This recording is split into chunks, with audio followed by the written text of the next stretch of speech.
Otsukimi here. Who else would it be? This is the Observations with Otsu video for Monday, January 29th. I hope you had a good weekend. Starting off strong already in the markets. We did a small update in Knowhere Discord, both for free members and premium members. If you have not seen Discord, I don't want to say you're missing out, but you kind of are missing out. I post most of the time in Discord relative to Twitter. If you like my Twitter at all, you will absolutely enjoy my Discord. I am talking pretty much every day. And even with the premium members, more so than that. The premium is a paid thing, but it is very good. I don't think I've lost a single member actually since I started about 3 months ago. And so lots of wins with that. I'll get to that in the preliminaries. So for this video, as you guys know, for observations, I look at the weekly perspectives for Bitcoin, Ethereum, Solana, ETHBTC as well. And then if I have time, another coin, I'm thinking about adding AVAX for today and seeing how that resonates. But let me know. I'm happy to have people explain in the comments what their preferred coin is. I really want to avoid a coin that is popular for like a month and then dies out. And so a lot of people have suggested over the months, like 6 months ago, people were suggesting Pepe, and nobody's talking about Pepe right now. So that's the exact thing I'm talking about. I'm not interested in coins like Pepe that are just going to go to the wayside. And as much as I like Bonk, I don't think Bonk qualifies as well. I'm okay having maybe like a coin of the month type of thing and see how that goes. Or maybe you would just leave it up to me and see, like, maybe I can just throw in a coin that looks good on the weekly and then recycle that. I'm okay with that as well. But the idea for this video is to get weekly perspectives. And I don't think I explained why that much. The reason I do this is one, to get the weekly perspective, of course, but that allows you to get the context for the rest of the week. So, for example, if I say Bitcoin is bullish for this week, I'm going to take that into context when I see a red candle and say, okay, unless things have changed with that one red candle, this remains to be bullish, so that's a dip buying opportunity. And then vice versa, if things look bearish and I get a bullish candle, then that means, okay, that's a bearish retest. It's time to short this. So that's why I do that. And that's one thing I recommend really everybody to do. I don't recommend a whole lot of things, but I recommend getting a higher time frame perspective on what you're looking at, because there's always going to be a higher time frame than what you're looking at. I don't care if it's the 1 minute chart or if it's the 1 decade chart. There's always going to be a higher time frame to deal with. And that's the thing. A lot of people, when they look at 15-minute time frames, they don't look at the 1 hour, they don't look at the 1 day and realize, okay, maybe I shouldn't be longing or shorting this because the higher time frame is telling me different. And that is one reason why people struggle a lot. There's a lot of reasons people struggle. I probably should get a guide or a thing, and I do have my academy coming up in March, and so look forward to that as well. That's a good way to teach people about these things. So I'm putting all these in perspective. So my goal is to give you a better perspective on the markets this week with looking at the weekly. And so the theme for today is, just are the Bulls back in town? Obviously, that's a play on Thin Lizzy, I think his name is.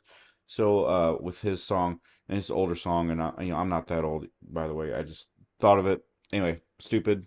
Moving forward, the whole idea is we have gotten a reclaim, and I mentioned this in Discord yesterday. We got a reclaim on Bitcoin. I'll discuss that on this video as well. And Solana did as well. Ethereum did not. So I want to kind of emphasize that as well. Like, is this a good enough for the bulls to continue in their price action, or is this another attempt for us to fade this and have the bears, accelerate what they would like to do? And this whole thing gives the idea of, like, hopium. Like, is this rally, like, this is kind of a disbelief stage. Like, are we actually doing this? And I think the answer is yes, we probably are. And so we'll take a look at that. And so keeping that in mind, I've thought we've been in the hope stage for quite some time, honestly, ever since around Thanksgiving, like late November, for those of you that don't have Thanksgiving. But I still think that we're in that disbelief suckers rally stage. I think there is a divide between, do we believe this or do we not? And so my default is we should believe it. We don't have a choice right now. Whether you care about this or not, like this is the time to keep moving forward. And so, anyway, we'll go into the weekly perspectives. I'll do some preliminaries first, kind of showing you what I'm doing as far as like products, services. And I'm not trying to plug, but as I've mentioned in previous videos, I don't do sponsors. I've decided to not do sponsors at all.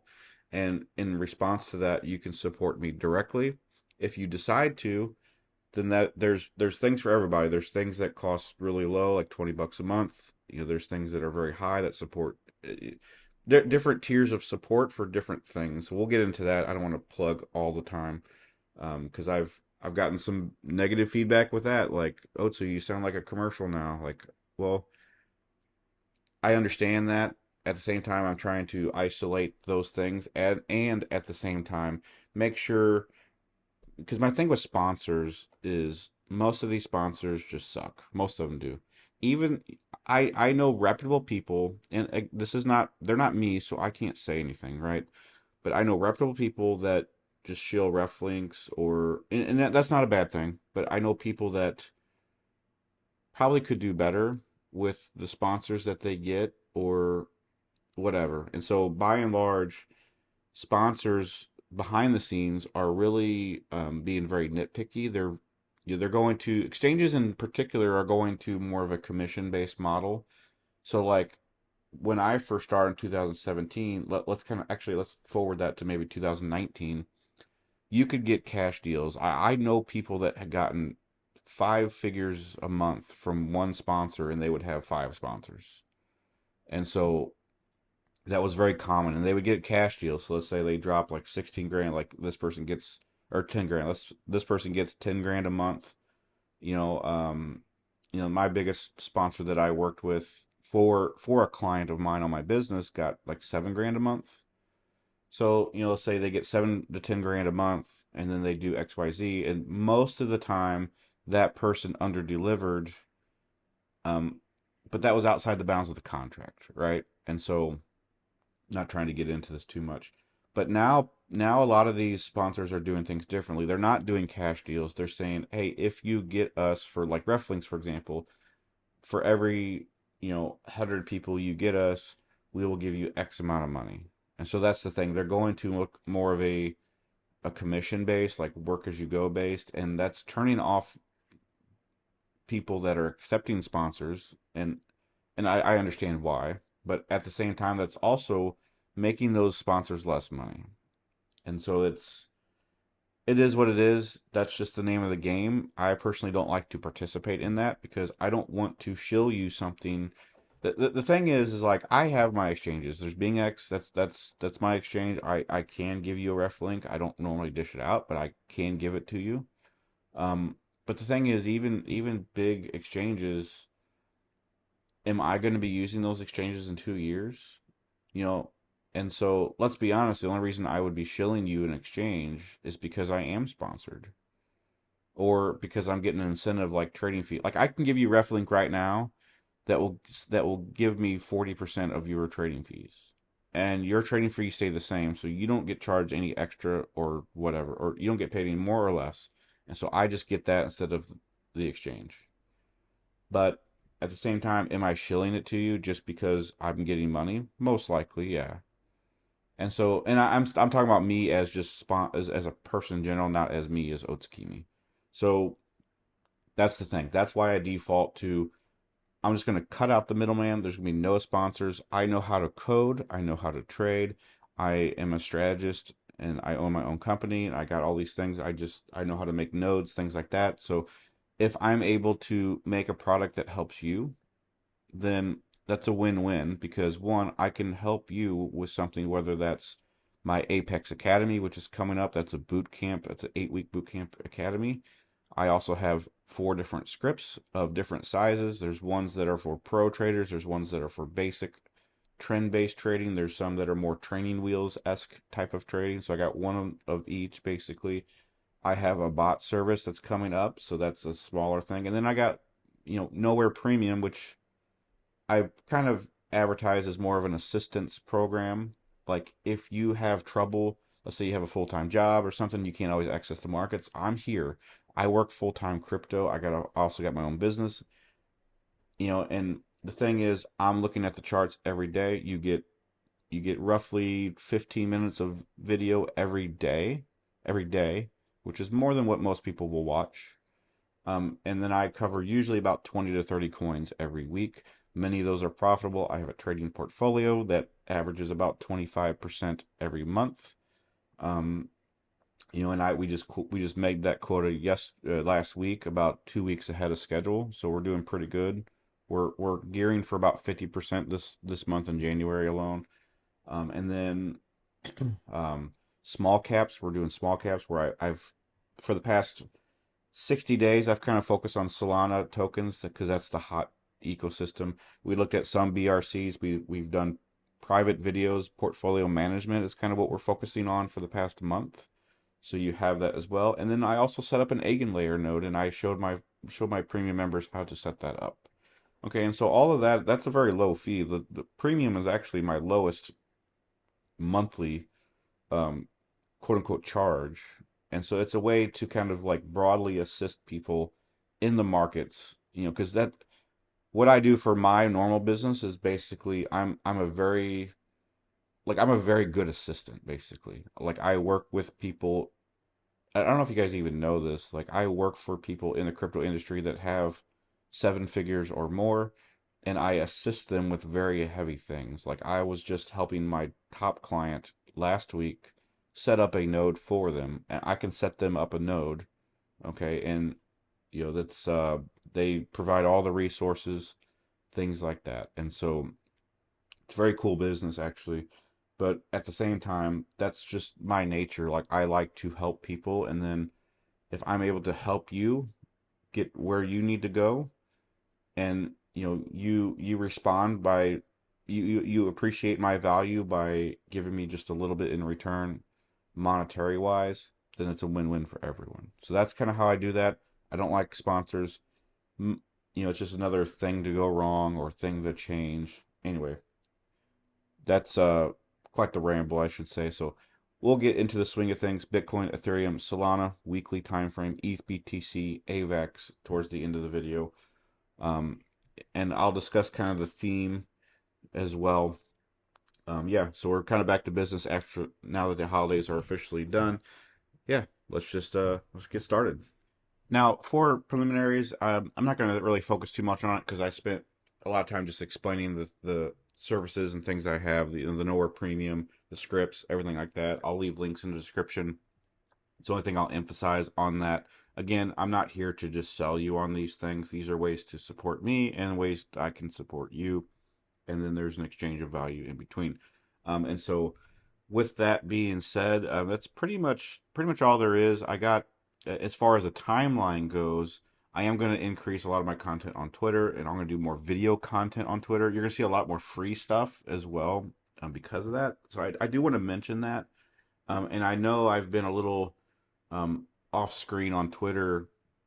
Some of that was holidays, some of that was other things, but I am gonna really upgrade my stuff, all the free stuff basically as you see on Twitter. I'm gonna be much more present. I don't mean to really say it like I'm saying it, if that makes sense. And so I apologize is that if that's a little off-putting, but I do plan to upgrade my presence on Twitter, especially with the market kind of going up again. In addition to that, as far as timeline goes, the bots are going to be launching somewhere in the next 2 weeks. That's my Apex Pro bots. And then sometime in March, we are going to do Apex Academy. So as far as timeline goes, that's pretty much the two biggest things that I have. Everything else will kind of fall into place with that. So yeah, that's the introduction and also the preliminaries. Let's get into the theme of this video. And so for the theme of this video, I titled this "Are the Bulls Back in Town?" And so again, play on words to a song from back in the day. But the whole idea is I emphasize on that because there's two things that have happened recently, and this kind of does go into the technical analysis, but I want to show you why. And so when we had the buildup coming in from towards the end of 2023, we had this push above, we had this deviation below. So this now counts as a deviation, and you guys know how I view these things. But once you get a deviation like this, that shows me that the bulls are just not ready to, move forward at current price action. If this was the current price action in the beginning of January, now forwarding to current day towards the end of January, we got this deviation to the upside. We had the drop down, and I'll explain this more in the actual analysis portion. But we had a push up above this, so now becomes a deviation. And so let me actually get a cleaner chart because I want to keep what I had on there, but I still want to show you things. So what happened here is we basically have this section that I want to map out. And so this was your price action that we've had, the consolidation, upside push, deviation to the downside. And so now we had a push down straight through, deviation to the upside, and now we're back into the mid. And so that's what I want to explain. We have a current price action like so, deviation to upside, deviation from the downside. So now we're kind of in a stalemate as far as all this goes. And so that lends perspective to the fact that I don't think the bulls are dead, um, at all, honestly. And so if we kind of actually put our fib block into this and look, we are right at the mid. And so this could still be a bearish retest. And I want to emphasize that again, I'll mention that in the actual analysis portion because I don't think we're out of the woods yet. I still think we could lend ourselves to more bearish price action, but there's a lot of criteria that I think also thinks that probability is very low. Now, all that being said, the theme for the Bulls being kind of back is that this was a pretty strong reaction, and so I'm not keen. So the thing is, I'm not keen on just saying, all right, we're going to go to 100,000 Bitcoin like tomorrow. I think a lot of people tend to be over bullish most of the time, but the good news is over the long haul of many years, over many cycles, that tends to be the best like fixed uh, attitude because things do tend to be bullish most of the time. Now, that being said, I think people were kind of overestimating their bullish hypothesis. And I've mentioned this before, but being bullish down here in the early $20,000 range was the time to be bullish, and most people weren't.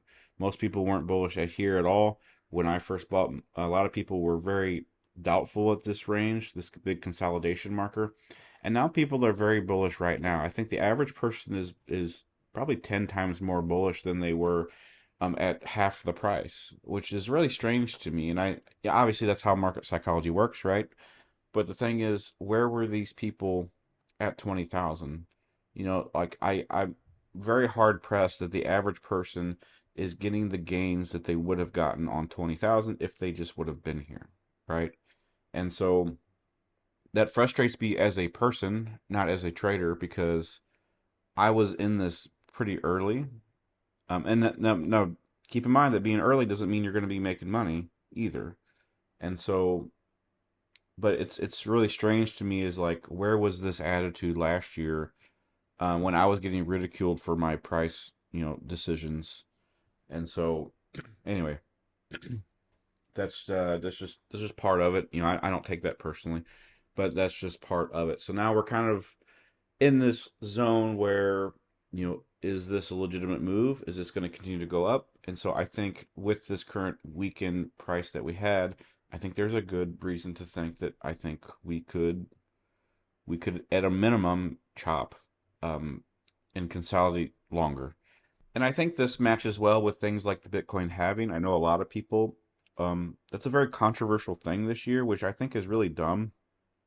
You know, a lot of people think that we're going to go to all-time highs before the halving. Some people think that we won't. I don't really care. I don't care.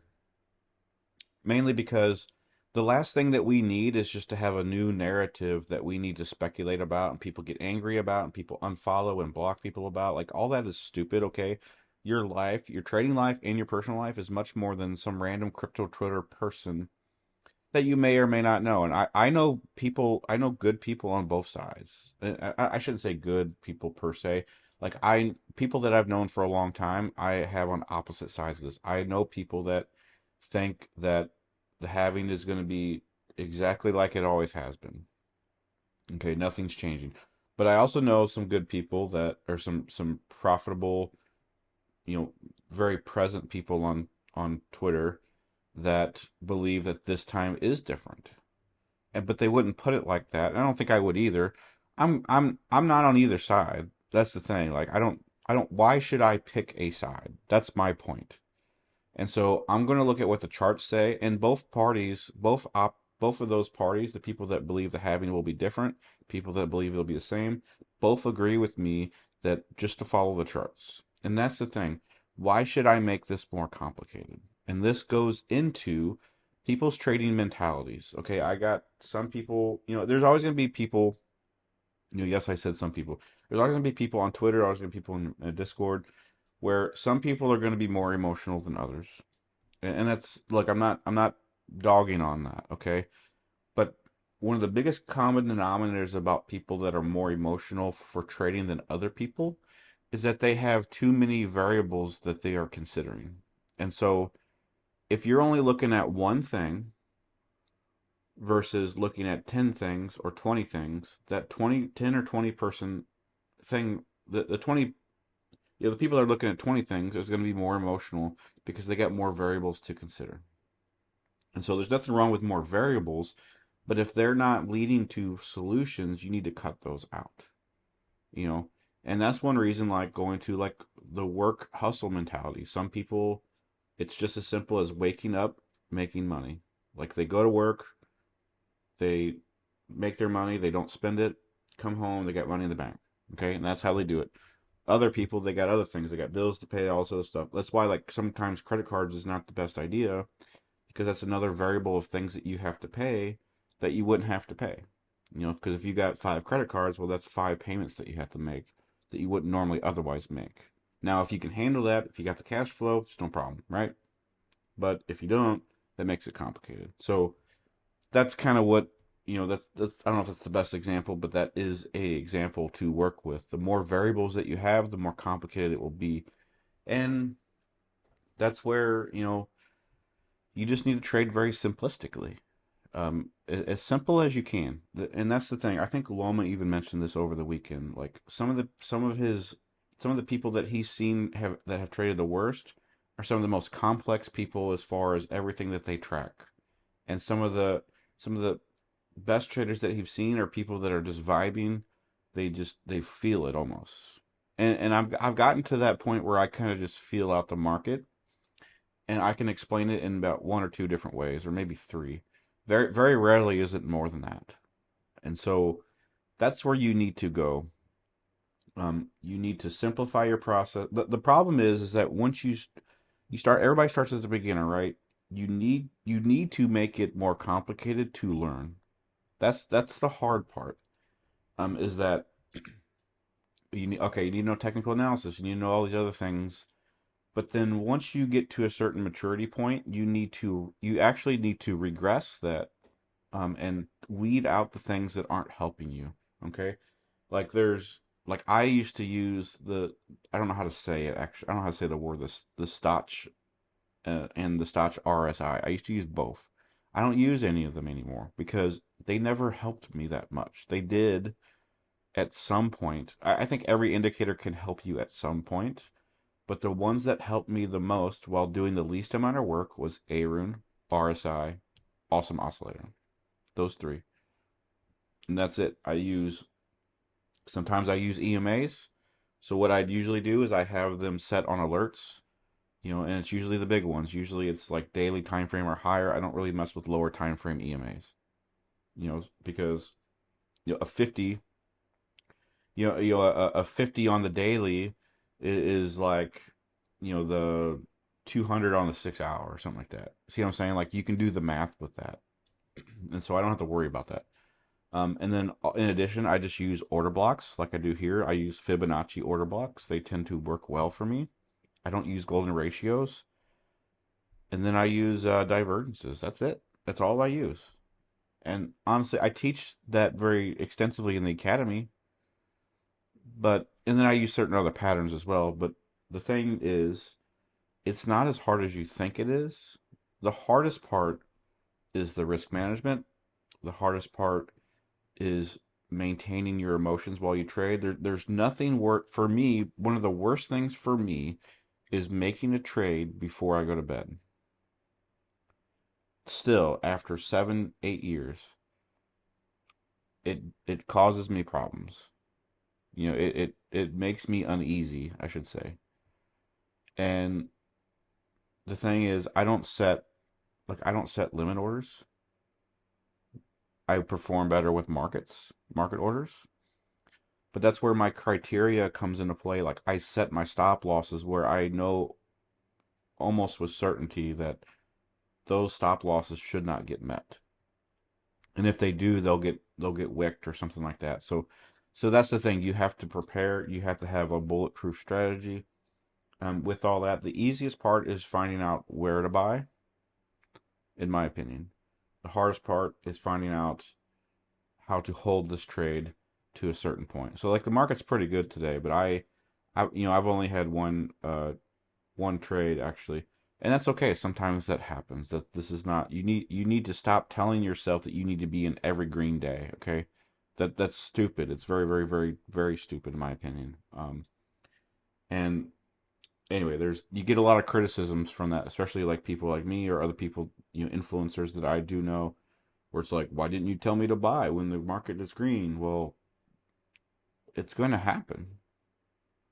It's going to happen. And so you don't need to make excuses for that.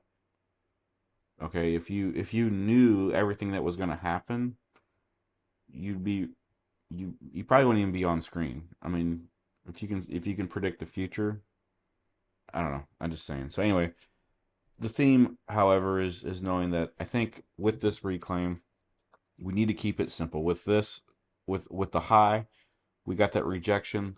The Bulls need to take a break. Now with this, I think the Bulls are kind of back. I think now we're kind of at a stalemate. We need to recover this mid, but I'll explain that more during the analysis portion of that. But which we'll do here in just a second. So anyway, that's the theme of all this. Just keep things simple. Again, it doesn't need to be complicated. I guarantee you that the most complicated part is freaking out about every little thing. And it's and I like as someone that's been here for a little while, like I do get a lot of messages, um, and a lot of people are just freaking out about it. I don't have it much anymore, but I've had people for literally over a year. I've had one, I'm not gonna say the person, but I've had messages where one person will message me constantly for a year asking me what to do, where to do, what about like they'll buy something like I won't even answer, right? Like they'll buy something that I didn't even really even say anything about. They'll buy, then they'll freak out and they'll like you are so off the wall.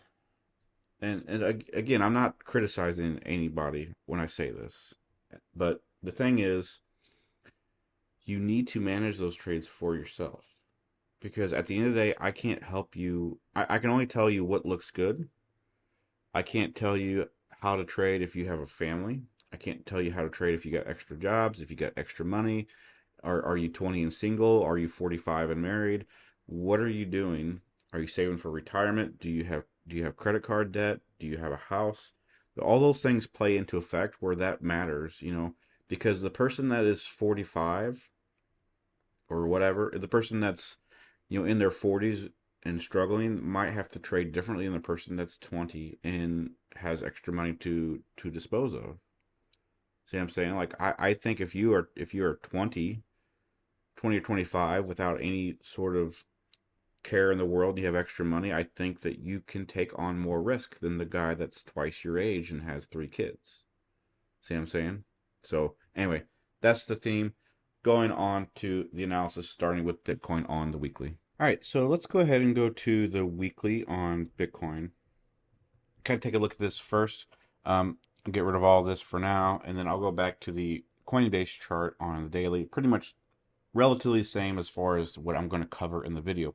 So last week, so as you know, for the past month, we've kind of had this consolidation period. We had this double top here. A lot of people, including myself, thought that would go down, but this has held. So as far as the weekly goes, That's held so far.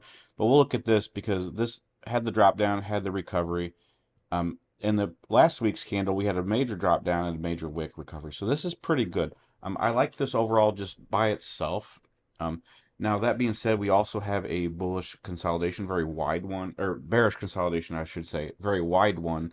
Worst case scenario, and so that could be good, bad, good or bad news depending on how you view this. This is bad news as far as the bulls have the best, or the bears have the absolute best chance to drive this down if possible. That being said, if they don't drive it down, things are going to go parabolically to the upside. And so that's the thing. Bears are putting everything that they can into this right now. And so far, the best thing that we can see is that we've had a bullish recovery to the upside. So this is looking pretty good. If I want to isolate this, I could do this like so. That's kind of your weekly block area that I like. Had the double top here, had the rejection down to the lows. It has held the past 2 weeks. This is a massive recovery that we've had. And so now we're almost already to the upside. So with this alone, you could justify this as a weekly perspective. And so we are stuck within a range between 41,300 and to the upside 44, basically 44,000, I should say.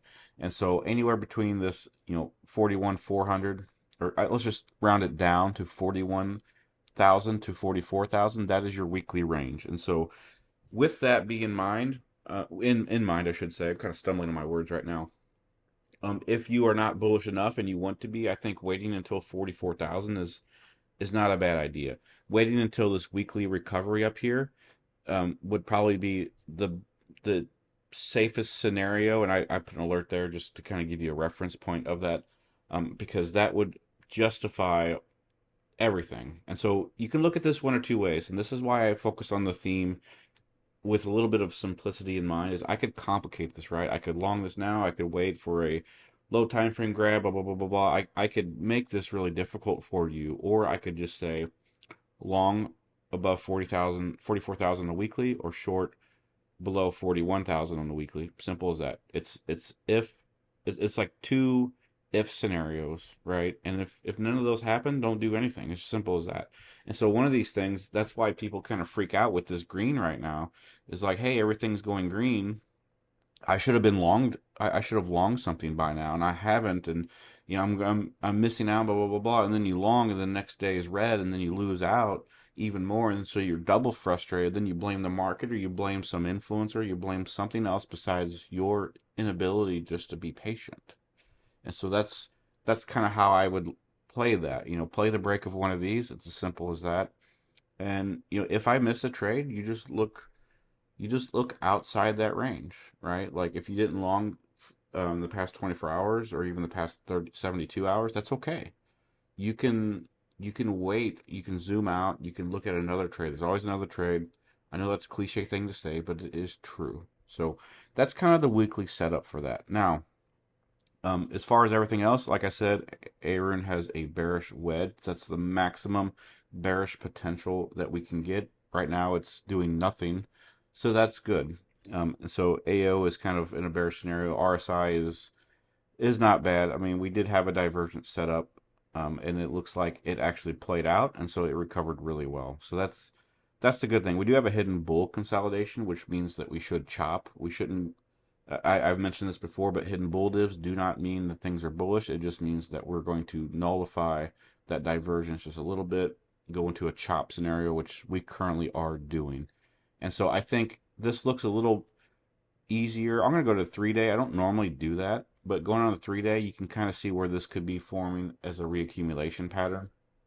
So you got the beginnings of this, and it could kind of chop up a little bit, consolidate downwards, have a bridge, and then push up. And I'm thinking that probably happened somewhere around April, which is exactly where the halving would be. I didn't plan that. That's just how that looks. And obviously I could be wrong, and I'm okay being wrong. That's not a big thing I'm looking at anyway. You have the 50 bounce on the RSI. That's one reason why I map out that 50. A lot of people do. I learned that from CBS, Cold-Blooded Schiller, not the news network. So, yeah, feel free to like. I learned a lot of things from him. So if you see some patterns, you know why. So That's that. You also have the bullish A-ring consolidation, kind of slim, so it looks like we're going to have get kind of a slow upside momentum, and that could be the case. So um, I'm going to focus on the daily on the Coinbase chart, and so because I've already got a lot of this mapped out. So we had the drop down here. You got the recovery from this trend line break, and I covered some of this in Discord as well. You had the recovery break, you got this consolidation right here, this mini one, then you have the impulse. This is pretty good. I think this is this should continue to run. I do think that we're probably going to continue to run up here until about 46,000. And so then we'll make another decision point whether that's going to continue or not. But I'm pretty positive that we'll get that 46,000. Have a very wide bullish consolidation to confirm that. Got the 50 RSI flip to also confirm that. I mentioned here from Discord about a week ago that this candle was going to be the low of the week because it hit that qualifier and then it bounced back up, got the bullish candle. If we do that, like if we touch the previous zone and we get a bullish candle, that's a reclaim. That's a reclaim signal. If we get a bearish candle instead, that's not. It's a continuation. So that's another thing to keep in mind. Very simple things. Got the swing, the upswing impulse on the trend break. Very simplistic strategies that's working thus far. And so I do think that we're going to hit 46,000 this week. I'm not particularly I don't particularly know if we'll get a red day tomorrow. And honestly, I don't really care. That's one of those things like you get into that complication. Well, if if Monday is usually a red day, then I can't trade today. I'm going to trade tomorrow, and then that's part of your problem. Like price action will sort that out. You don't look at the price charts from 3 years ago and say, well, this was a Monday, so this doesn't count. You see what I'm saying? Like it's stupid. Like because you don't look at that in hindsight. You only look at that in foresight. So why does that matter? Always try to use hindsight analytics in your foresight. So anyway, I just this looks pretty good to me. We need to get this recovery above 43,000 to continue going. I think we'll probably stay below that today. Um, we already got about 3 or 4 hours left to go for the close. So a little late on the observations today, but this is what I see on the daily. It's looking pretty solid. So I go into Ethereum. We're going to go to the weekly. I got some of this set up as well. And so a lot of this is pretty self-explanatory from previous videos I've had. But let's go ahead and get rid of this. And so a couple weeks ago, we had the push up to the upside. We have a much more prominent divergence. And we also had the drop down with this. So we had a pretty big bearish candle last week versus Bitcoin where we had a bullish reclaim candle. It's a good sign that Ethereum is kind of staying weak and not exactly what I like to see. And so I get that we're just staying the course on that. And so we do have a very big bearish wedge right now. It's about 77%. So we got about 10 more weeks, like 10, like that's a lot of weeks, okay? And so I don't think that we're going to get any momentum on this for the rest of the quarter, in my opinion. We do have a hidden bull div to go along with the bearish divergence, so that's good. We're probably going to chop. For me personally, I shouldn't say for me personally. As far as this goes, this needs to hold. This level needs to hold right here, like 2100.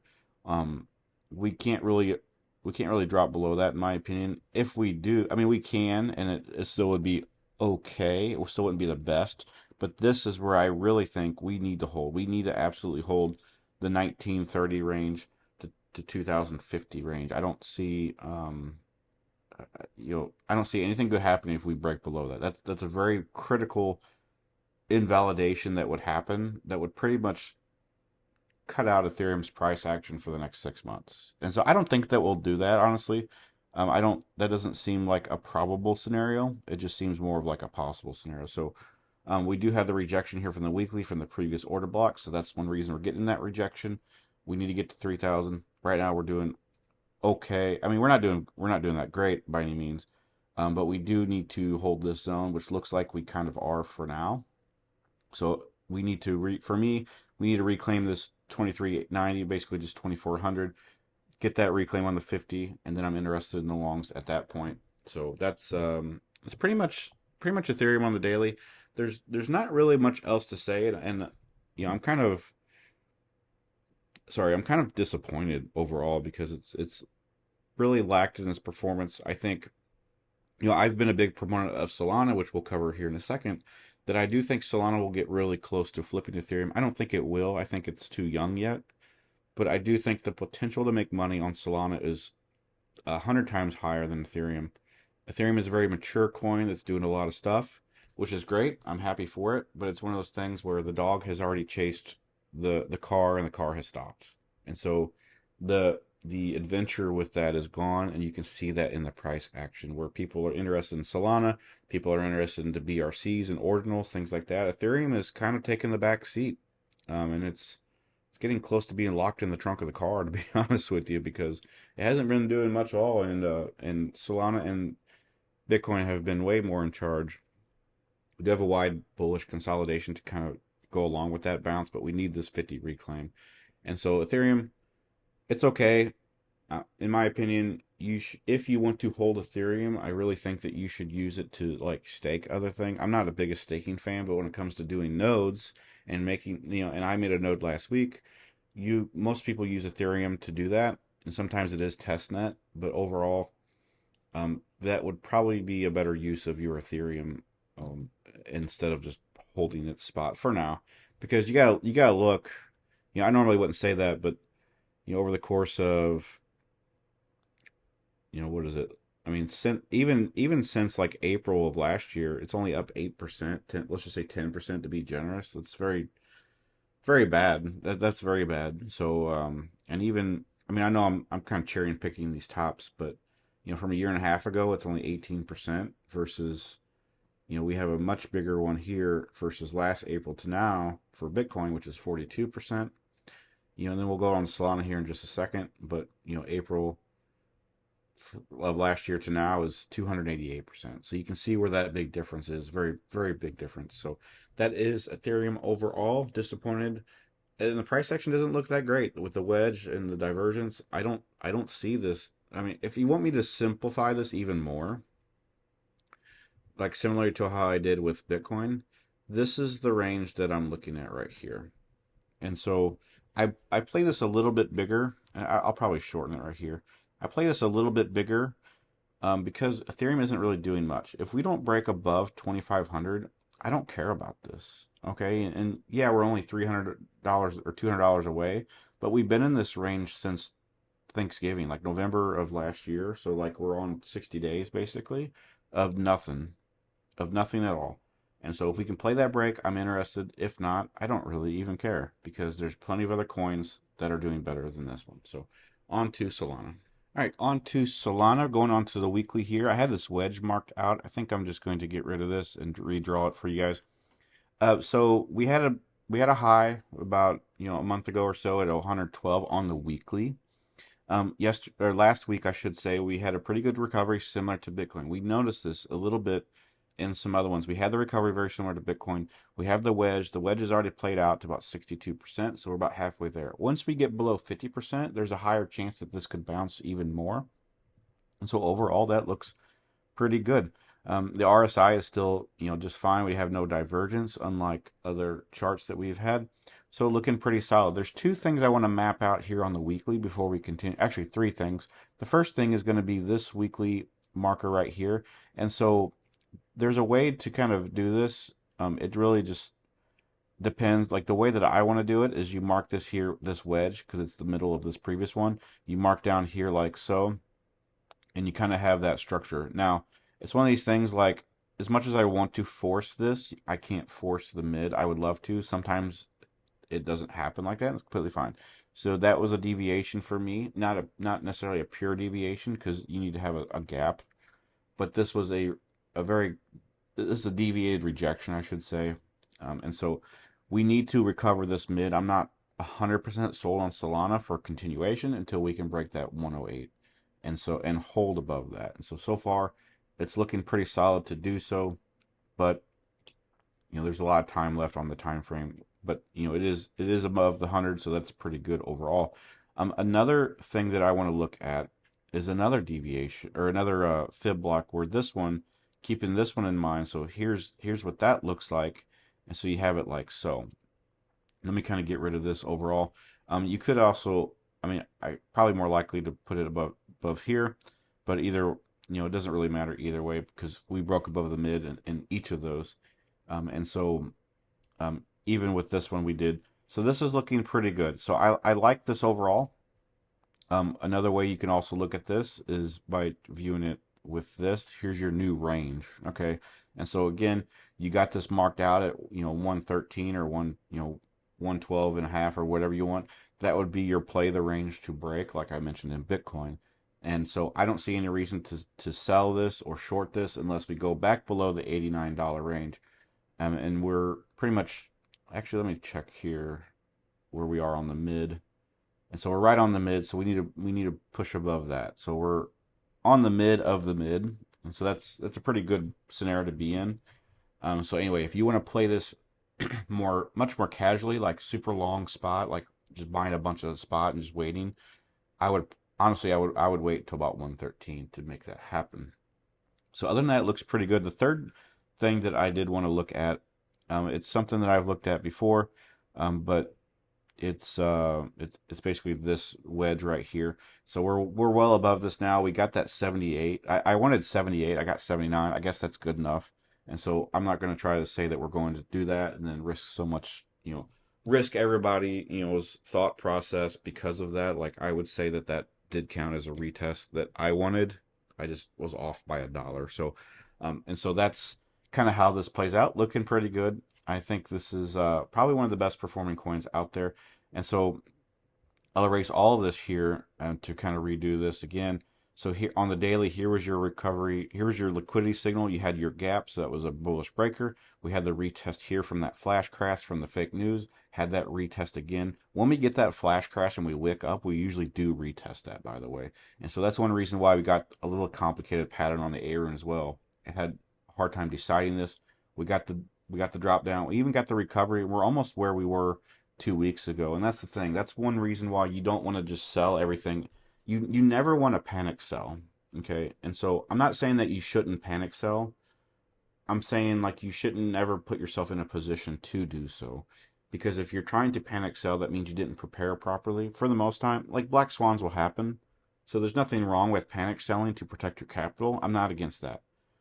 But what I am saying is, did you check beforehand that a panic sell may not occur? See what I'm saying? So like if you plan this out, you would be able to sell beforehand, for example, or just wait it out. And that's one thing. Like I haven't sold any of my Solana. I've got in at $19. I don't need to sell right now. And so we're already back up to $100 from where we were, um, because like 2 months ago we were at $70. Okay, so I'm up, almost 35% from that point, right? So anyway, that's what I see. Another thing I see on the dailies, we had this wedge play out. I mentioned this in Discord.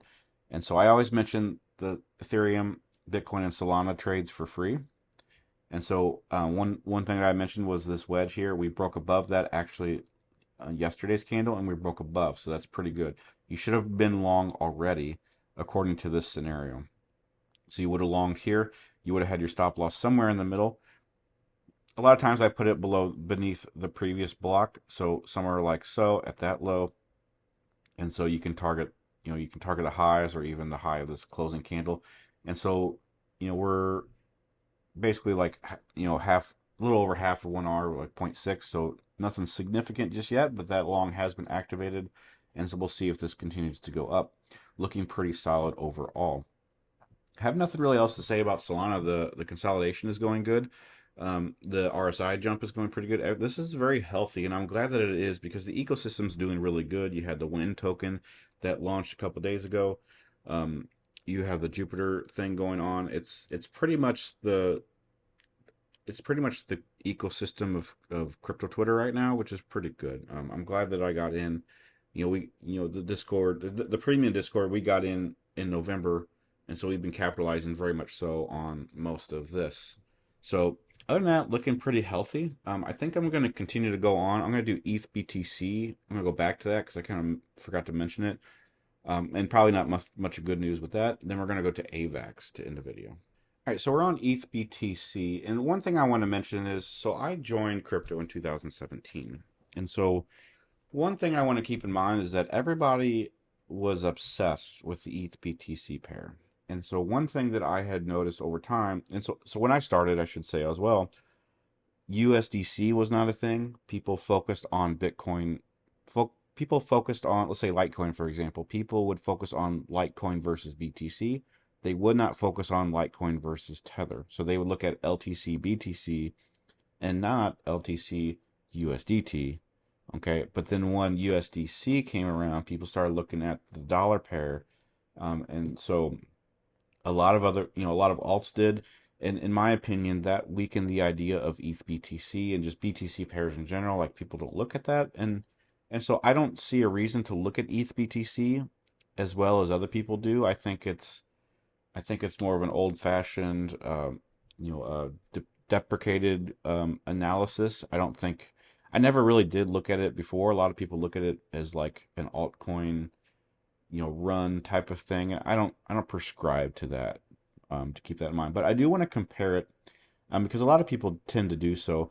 But we've been pretty much fading ever since, really, I mean, ever since the May, but we've topped out from December of 2021. So we're going on we're over 2 years now of just straight fade, and that's pretty bad. And so I'm going to look at this here first. We got this trend line here. We need to recover this. I mean, this consolidation is worth noting because we could break above that.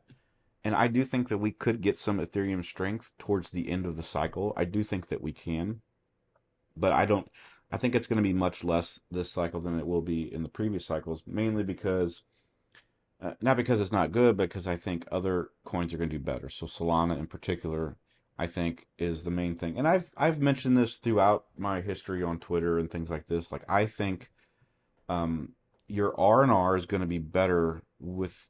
It's as simple as this. Look at the easy plays. Okay, and so I mentioned a tweet, and I'll try to find it if I can. But I mentioned a post a couple years ago how like your or no 2000 yeah at the end of last cycle, like some of the biggest performing altcoins were ones that were obvious, that were like Solana was very obvious to a lot of people. It was one of the prime discussers. Like it was connected with FTX very significantly. And that's the thing, like you can't sit there and tell me, like if you've been here since I have in 2017, you had the opportunity several times to buy Solana under $5. Okay? I'm not saying that you should have. I'm not criticizing anyone, but I'm saying like that was one of the most significant plays. I remember Solana being under $2, and now it's at 100, so you could have got 100x off of that if you just would have paid attention to these big plays, right? So I'm not criticizing you. In addition to that, if you have been here since 2017 like me, you had the opportunity to buy Binance under $5. You did, because I remember I had several opportunities, and now it's $310. And so and when I say multiple, I say you at least had 2 months worth of opportunities to buy that, I would say. And now, please check my math because I'm willing to be wrong about that. I am, and that would make my conscience feel better, honestly, knowing that I didn't miss these big trades, and some of them I didn't miss, some of them I did, some of them I didn't. But the thing is, some of the best plays are going to be the most obvious ones, and so don't try to find the next big gem in the small caps and hide them, because sometimes the biggest gem is the one right in front of you, and you just don't realize its potential. So just keep that in mind. So like Celestia is one thing I think of. Like I don't know its potential, I don't know its market cap, but it's a pretty obvious one that looks like it's going to do pretty well. And so just keep that in mind. It's just and it's more complicated than that. Like, do I have enough capital to dispose? And you don't know if it's going to go 100%. So I get that, right? But the biggest opportunities have been the biggest candles, and this is relative to ETHBTC because Solana I think is going to definitely step up. It already has. And so other ecosystems, FTM, Phantom is one that nobody's talking about. That's going to be doing really well, I'm pretty sure. And I do think ordinals are doing well.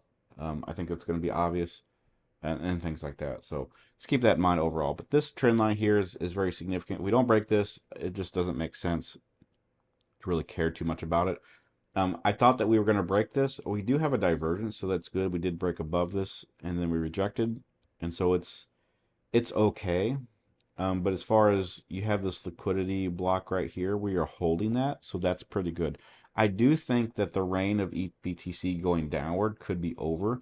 We also have a convergence here with the bull side coming up underneath, so that does mean we could get a bullish break. So keep this in mind. I do think that maybe we could get some ETH momentum maybe towards the end of its bearish structure. So I think ETH could run about the same time that the halving starts, basically. And I'm not trying. I know this is more speculation, but I think that kind of makes the most sense, because once we get to, we could probably get to about right around here and break above that. So that would be pretty ideal. So just keep that in mind. And I don't know about halvings offhand as far as Ethereum goes, but I mean I know Ethereum doesn't have halvings, but I don't know the price action with the ETH BTC relative to those halvings. I think right here is roughly where it would be, just off the top of my head, like 4 years ago. So that was kind of a run up, and so maybe we could see that again. I'm not really sure. So anyway, that's ETH BTC. Let's go to AVAX to end the video, and yeah, let's keep going. All right, and last but certainly not least is AVAX. ETH is least, right? I'm just kidding. And so we're gonna take a look at the weekly, see how this goes. You already kind of see a layout of what I'm looking at for this. And I had a lot of chicken scratch before. I think I'll just keep it, because I don't cover it much, and I think it gives a lot of context already. So we had the high price action that we had was about $47. So we did reach the $50 range roughly.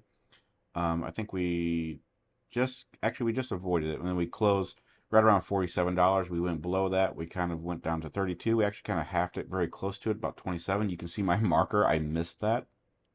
And so I didn't get to buy in. That would have been a very stellar opportunity, but I did not buy in. I'll just get rid of that because I think, yeah, I don't think it's valid anymore. So what we have here is this was your overthrow block here. We had the push down with that, had the consolidation, break down below, reclaim. So when you get a reclaim of a big breakdown like that, that's the time to long. So your long could have been roughly around $18, or even really up right here at about $12.30. Had the push up above. Now we're kind of accelerated. And that's kind of where we're at. As far as the weekly goes, we broke down below this, but we're testing below the daily range. Actually, I think I am going to get rid of this. And to give us some context, to add on to this. So here was your liquidity marker. And so we deviated from that. We tested it below. And so now we're kind of coming back up.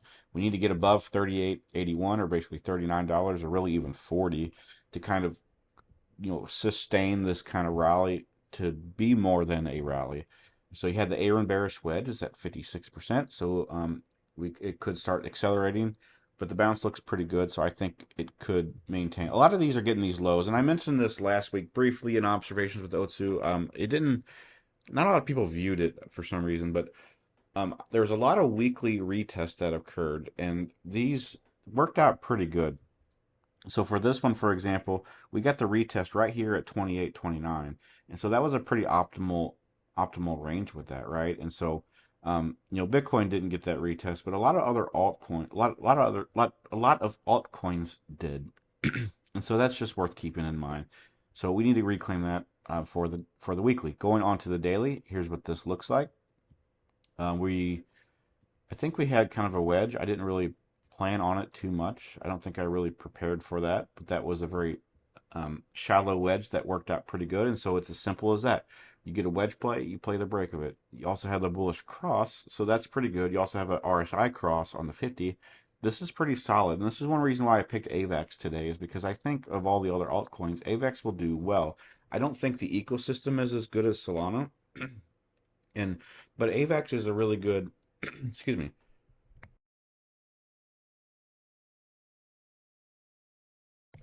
AVAX is an EVM based chain, so it has a lot of benefits of Ethereum. And so it's looking pretty solid with that one. And so in addition to that, we have this kind of retest structure. So we're right below that. So we need to claim above basically 36.36 to get this rally to extend, or we're going to go to a bearish consolidation in a couple candles. So that in mind, Ethereum is looking pretty strong. I think if we can hold 40 for sure, I think we can get to 50 pretty good, pretty easily. The biggest thing here is this consolidation structure. I don't really like that in particular. So you might want to take it more conservative and go to about 42 and a quarter first. But Ethereum is AVAX is looking pretty good. Very similar to Solana. So I would keep AVAX in mind. I would keep FTM in mind as well. And don't forget about Dogecoin. There's a lot of other coins that are starting to wake up. And I've mentioned this also in Discord that I think, Bitcoin will perform, but I think the I think a lack of bearish performance. I don't care whether Bitcoin is bullish, whether it's basic bullish or super bullish right now. But the fact that Bitcoin is not bearish will let altcoins run. And so I think you got to just keep that in mind. I think there's a lot of altcoin opportunities. I think it's worth absolutely keeping your Bitcoin, of course, but I think altcoins are going to have a lot of short-term potential over that. So, and AVAX is a good example. So anyway, that's AVAX. So with that being said, that's the video. So with Bitcoin, I like the recovery, very good bullish recovery. Could get a sustained rally to 46,000, 47,000. Going on to ETH. ETH is a little bit disappointing. I don't like the weekly setup. I don't like the ETHBTC setup, although the divergence for the ETHBTC is looking pretty solid. I think ETH USD needs to really recover. I think it's probably going to take about a month to do so. And so it needs to hold that 2,500 for me to even care about it. Solana's looking pretty good, had the weekly breakout and had the daily breakout as well. Looking very solid. Solana and its ecosystem is probably my number one ecosystem right now to focus on. I like it. I like the potential. I'll be shocked if it does not go to all-time highs by the end of this cycle, and that's easily another 2x from here. And then last but not least is AVAX. We had a similar break, not very strong as Solana, but still pretty good. I'd keep watch for this. The ecosystem isn't as strong, but there are a lot of good projects on AVAX, and I think it could see a sustained rally. Of all the other EVM chains, I think AVAX would probably do the best. So anyway, that's the video. I hope you enjoyed it. Let me know what you think. Links in the description. I would be happy if you support me in some way, whether it's my scripts or Knowhere Premium. Knowhere Premium is only $20 a month. You got my bots coming up. You got the Apex Academy coming up next month as well. A lot of good things to show for it. Again, I have no sponsor. If you would love to support me, that's the best way to do it. And hopefully I can support you as well in some ways. Let me know what you think. Happy to chat. I'll see you next time. Thank you.